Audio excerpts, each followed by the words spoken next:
Messieurs les coordonnateurs nationaux du PRAPS des 6 pays membres, Mesdames, Messieurs les partenaires techniques et financiers, Mesdames, Messieurs les représentants des organisations régionales et nationales des professionnels de l'élevage, Mesdames, Messieurs les représentants des organisations non gouvernementales et de la société civile, Mesdames, Messieurs, chers participants, en vos titres, rang, grade et qualité, tout protocole respecté. Je me réjouis profondément de l'organisation de cet atelier de lancement du projet régional d'appui au pastoralisme au Sahel, phase 2, à Dakar, en terre africaine du Sénégal. Le pays de la Teranga s'honore d'avoir été choisi par l'unité de coordination régionale du projet en accord avec la Banque mondiale pour accueillir cet important événement régional. Aussi voudrais-je, au nom de son Excellence, M. Macky Sall, président de la République du Sénégal, vous exprimer à toutes et à tous notre profonde gratitude pour cette marque de confiance et de considération et vous souhaiter une chaleureuse bienvenue. Permettons également, au nom du chef de l'État et de ses homologues des pays bénéficiaires du projet, ainsi que de leur population, de remercier bien vivement la Banque mondiale, un partenaire leader de l'Afrique, dans sa quête permanente d'une émergence socio-économique solidaire, inclusive et durable. Nous apprécions hautement la bienveillante attention de M. David Malpass, président du groupe de la Banque mondiale, accorde au renforcement de la résilience des populations en général et de leurs composantes pastorales en particulier. À ce titre, il me plaît de saluer particulièrement l'efficacité avec laquelle le passage de relais s'effectue entre les deux phases du PRAPS, car il est en effet très rare d'avoir une telle célérité dans la transition du projet de développement d'envergure régionale.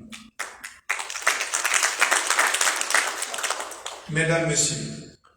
comme il a été rappelé dans les différentes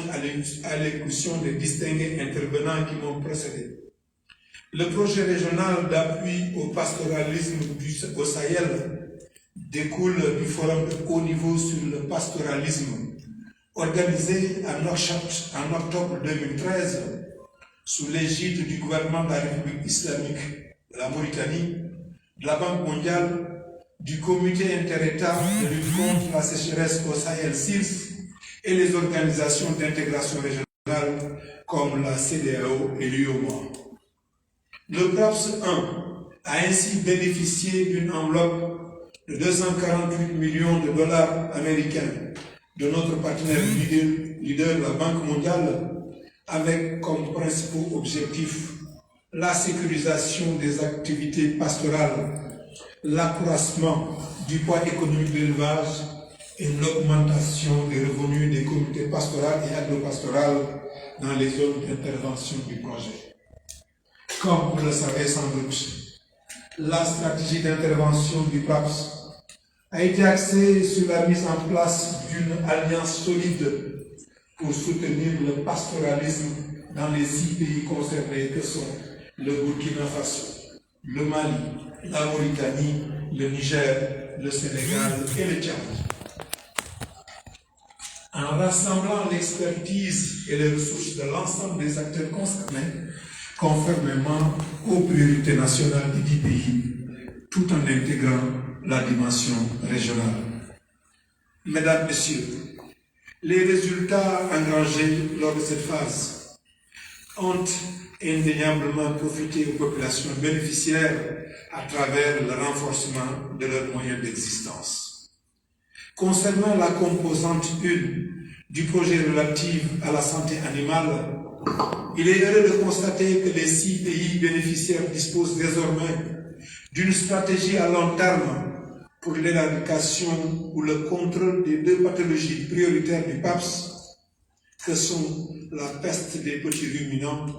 et la péripneumonie contagieuse bovine, ainsi que des outils de modélisation technique et budgétaire nécessaires au suivi de leur mise en œuvre et à leur actualisation. Par ailleurs, l'instauration des bonnes pratiques vaccinales dans nos différents pays est notée, malgré la faiblesse du marquage dans le cadre de la mise en œuvre des plans nationaux stratégiques d'éradication de la peste des petits ruminants. Cette disposition technique nécessaire pour l'aboutissement de notre engagement commun dans la stratégie mondiale devra être mise à bras le corps lors de la seconde phase. En matière de facilitation de la gestion des ressources naturelles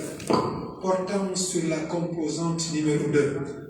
le projet a connu des succès importants dans la mise en œuvre des réalisations planifiées, à savoir la sécurisation foncière, la prévention et la gestion des conflits, l'amélioration de la transhumance frontalière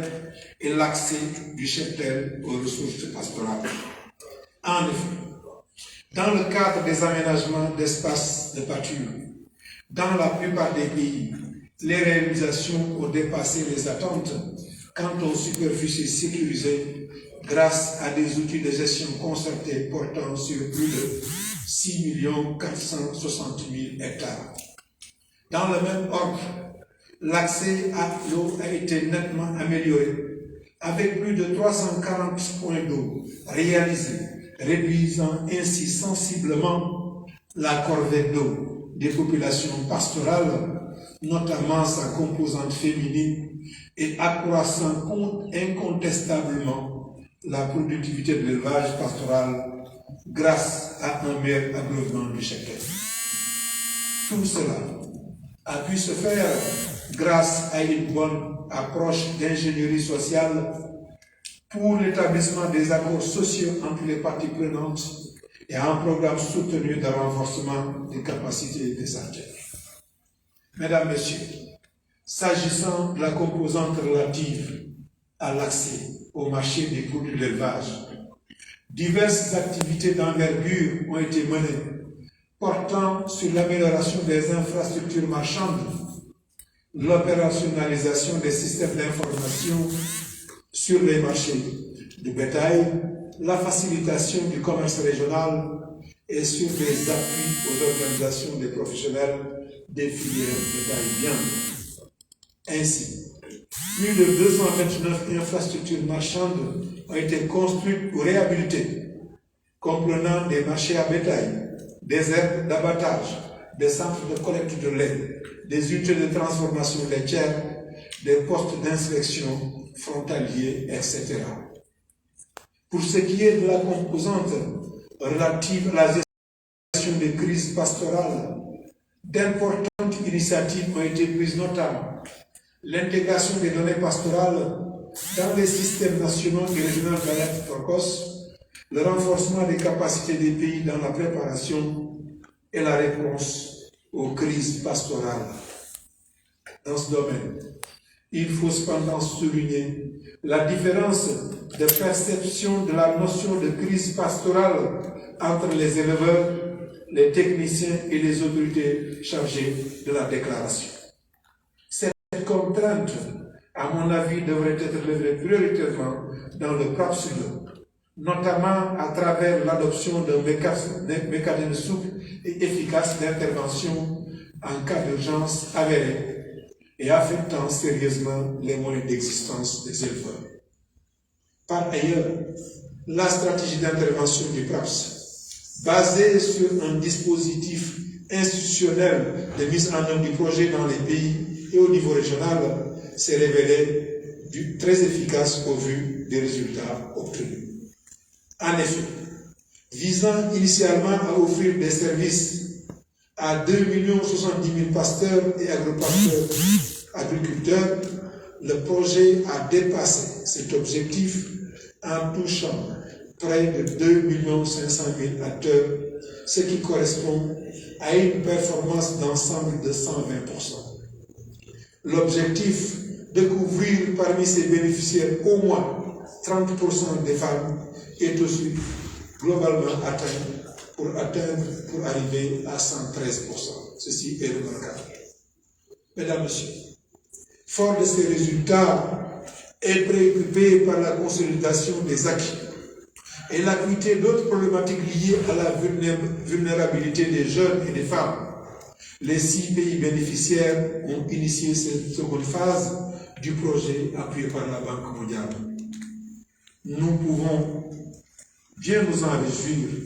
du fait qu'en plus du volume de son financement,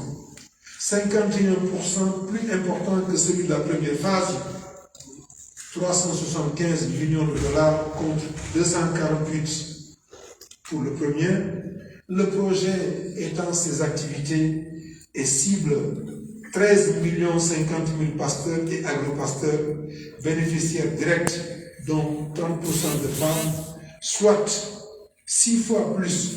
que les bénéficiaires directs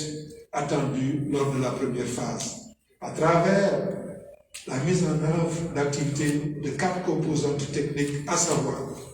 l'amélioration de la santé animale et du contrôle des médicaments vétérinaires. Deuxièmement, la gestion et la gouvernance durable des ressources pastorales. Troisième composante, l'amélioration des chaînes de valeur du bétail. Et enfin, quatrième composante, l'inclusion sociale et économique des jeunes et des femmes du milieu pastoral. Je saisis cet instant pour réitérer, au nom des chefs d'État, des pays concernés, de nos gouvernements respectifs et des populations de la sous-région, mes sincères remerciements à la Banque mondiale pour l'envergure du projet, l'importance de son financement et les nombreuses réalisations prévues pour améliorer la résistance des pasteurs et agropasteurs en prenant bien en compte des femmes et des jeunes du milieu pastoral. Merci beaucoup. Je voudrais aussi remercier tous les partenaires impliqués dans la mise en œuvre et les exercer ainsi que les unités de coordination nationale, l'unité régionale de coordination, le centre régional de santé animale de Bamako et l'OIE. Bref, tout le dispositif institutionnel d'intervention a travaillé d'arrache-pied avec célérité, efficacité et efficience pour l'atteinte de tous les objectifs assignés au projet, au grand profit des populations bénéficiaires et pour un relèvement significatif de la contribution de l'élevage à l'émergence sociale et économique de nos pays respectifs. C'est sur cette note d'espoir que je voudrais clore mon propos et déclarer officiellement lancées les activités du projet régional d'appui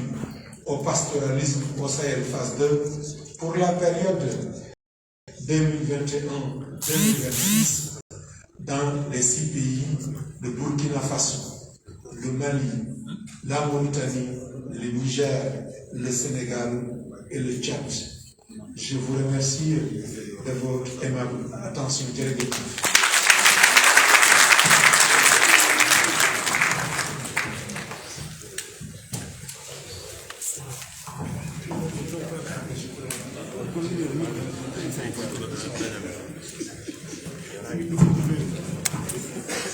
Merci, Monsieur le ministre, pour votre discours d'ouverture. Ainsi prend fin la première séquence de notre lancement. Nous allons procéder maintenant à une photo des officiels de notre cérémonie. Pour la photo, nous invitons les coordonnateurs nationaux des 6 pays, les coordonnateurs du PRAPS 2, à bien vouloir se joindre au président pour la photo de famille. Nous invitons aussi la coordonnatrice régionale, Dr Edwige Yaro-Botoni, et les bénéficiaires du projet, qui sont les 2 représentants Monsieur Bourema Dodo et Madame Fall pour la photo des officiels.